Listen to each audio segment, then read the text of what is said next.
내게 보이리라 하시리로다. 아멘. 예, 오늘 1절 말씀을 보면은 이 짧은 한 구절 속에 얼마나 가슴 벅찬 위로가 담겨 있는지 모릅니다. 지존자의 은밀한 곳에 거주하며 전능자의 그늘 아래에 사는 자여, 이렇게 시작되고 있습니다. 성경의 배경이 됐던 그 이스라엘 광야를 한번 떠올려 보십시오. 중동 지역의 한낮에는 섭씨 40도에서 50도를 오르내리는 살인적인 뙤약볕이 쏟아집니다. 그 광야에서 생명을 부지할 수 있는 유일한 길은 거대한 바위 틈이나 큰 나무가 만들어줄 수 있는 그늘로 피하는 것뿐입니다. 이번에 그 미 공군기가 격추돼 가지고 공군 대령이 실종됐다가 36시간 만에 극적으로 구출됐죠. 거의 불가능에 가까운 작전이었는데 그 미국의 그 군사력이 워낙 막강하니까 수백 대 전투기와 특수부대를 동원해 가지고 그 한 사람을 살리기 위해서 그 이란을 그 가로지르는 자그로스 산맥이라고 거대한 해발 2,000m가 넘는 그 산 덕분에 지형지물을 이용해서 이 공군 대령이 그 작전의 총 그 지휘관이었다 그래요. 중요한 인물이기 때문에 아마 모든 그 방법을 총동원해서 살려낸 것 같아요. 그런데 후기를 들어보니까 어떻게 격추돼 가지고 이젝션 하면 이제 그 비상 탈출하잖아요. 좌석이 팍 튕겨 나오면서 그 떨어졌는데 본능적으로 그 산으로 이제 피신을 한 거죠.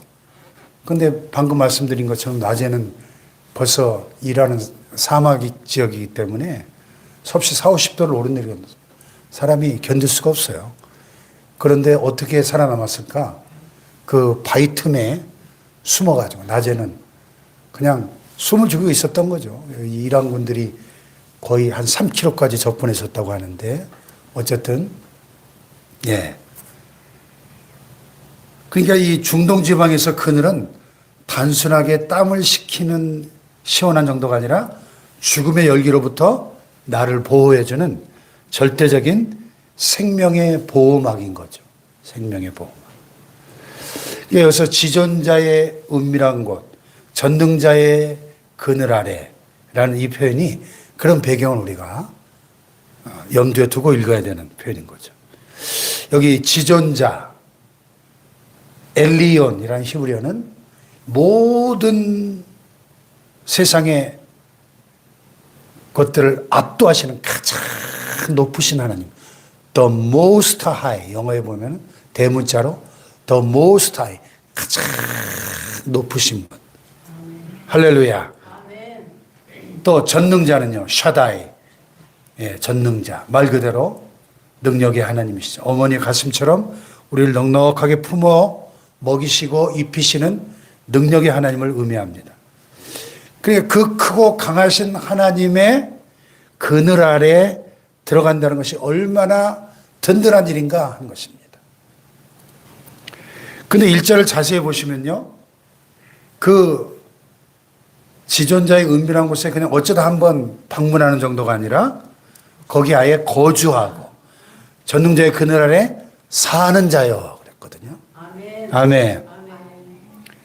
그러니까 주일하러 잠깐 예배하러 와서 주님 그늘 쐬고는 다시 월요일부터 토요일까지는 이 세상의 뙤약볕 한가운데로 나가서 내 힘으로 땀 뻘뻘 흘리면서 아등바등 살아가는 게 아니에요.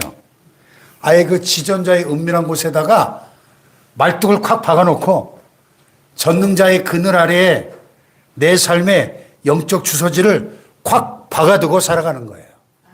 네, 매 순간 그렇게 주님과 동행하는 그 사람이 바로 이 시편에서 말씀하는 보호하심을 누릴 자격이 있다는 것입니다.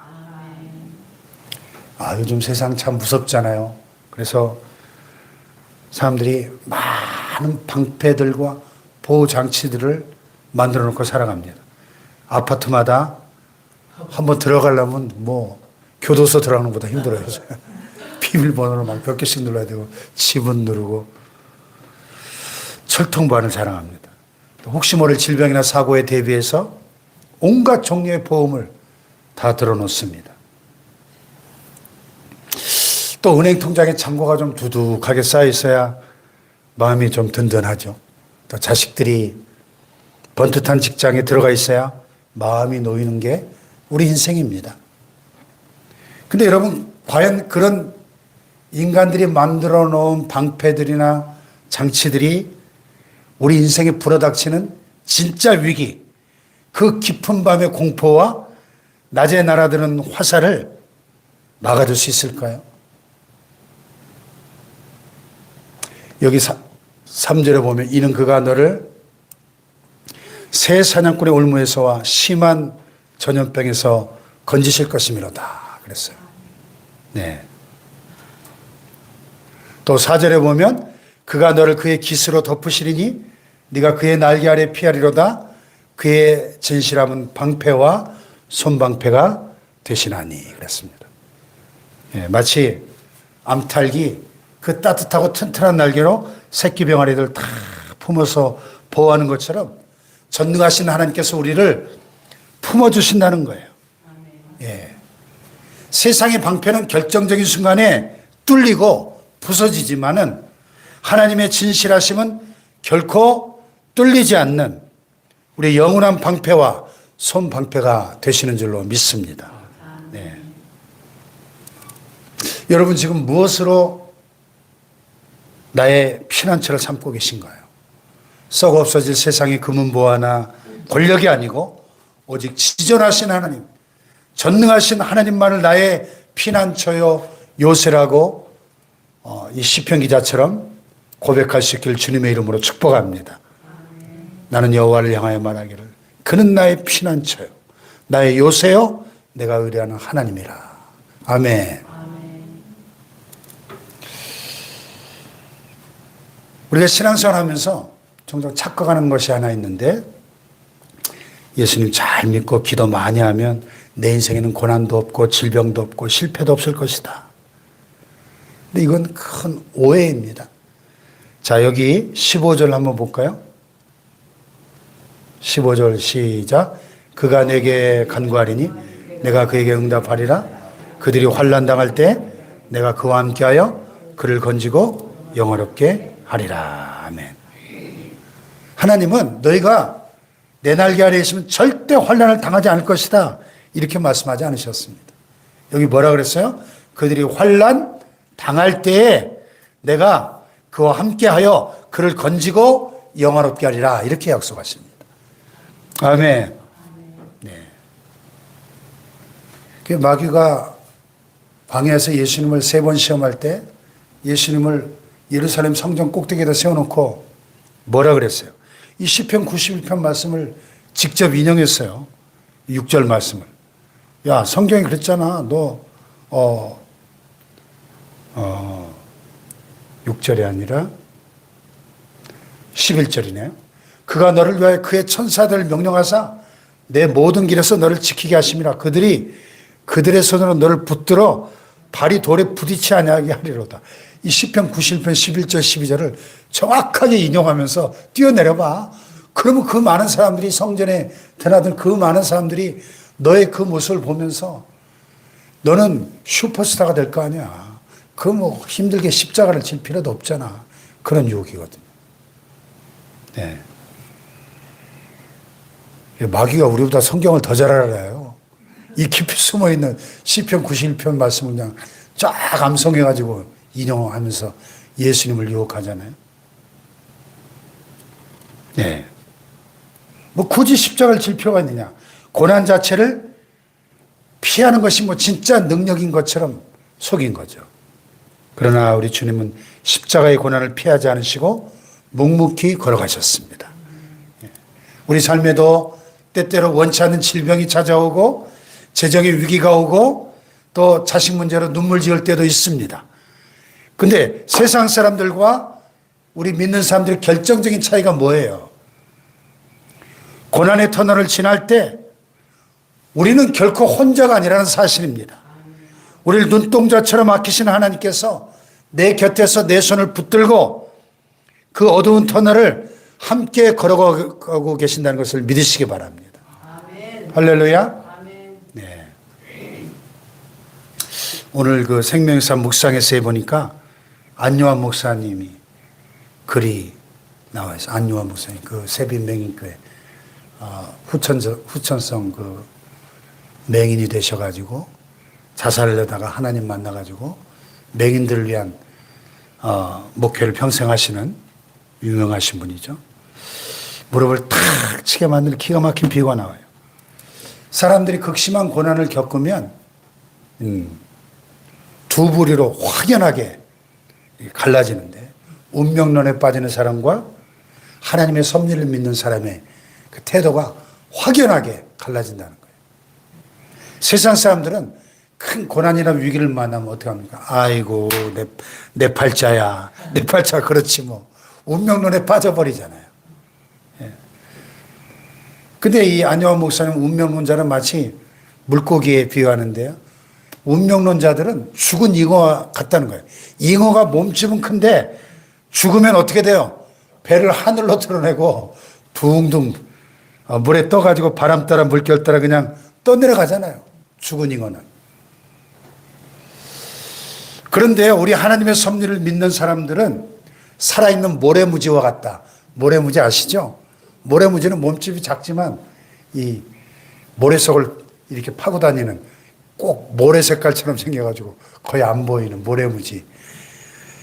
몸집은 작지만 살아있는 모래무지는 어때요? 몸집은 작아도 강바닥을 쓸면서 그 거센 물살을 거슬러 올라가잖아요. 막 그 꼬리를 흔들면서. 아멘. 할렐루야.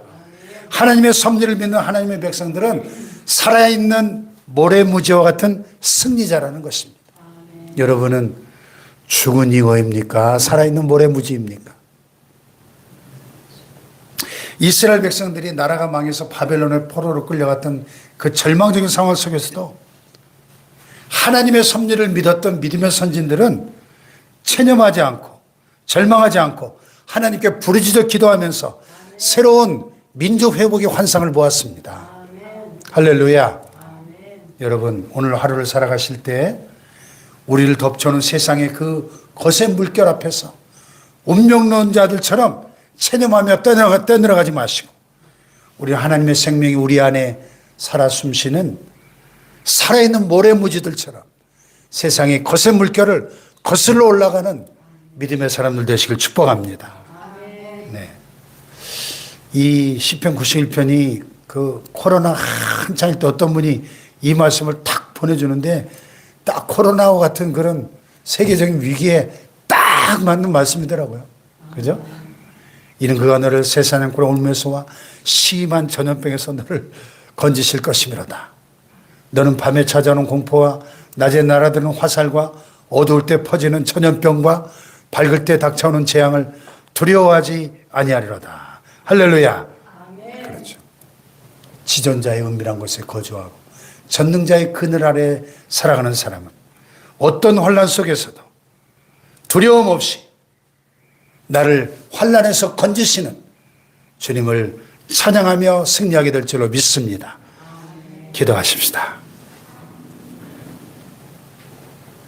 말씀 붙잡고 세상의 재물이나 사람 의지하지 않고 오직 하나님만이 내 인생의 가장 안전한 피난처요 든든한 나의 요새가 되심을 고백하며 살게 하옵소서.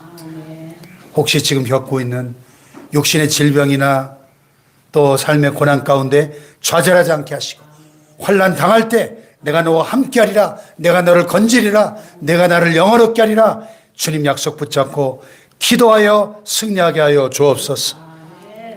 상황과 환경에 체념하고 떠내려가는 죽은 신앙이 아니라 나를 향하신 하나님의 섭리를 믿고 세상의 거센 물결을 힘차게 거슬러 올라가는 모래무지와 같은 살아있는 모래무지와 같은 믿음을 허락하여 주시옵소서. 이 시간에도 질병 가운데 고통받는 우리 환우들 위해서 특별히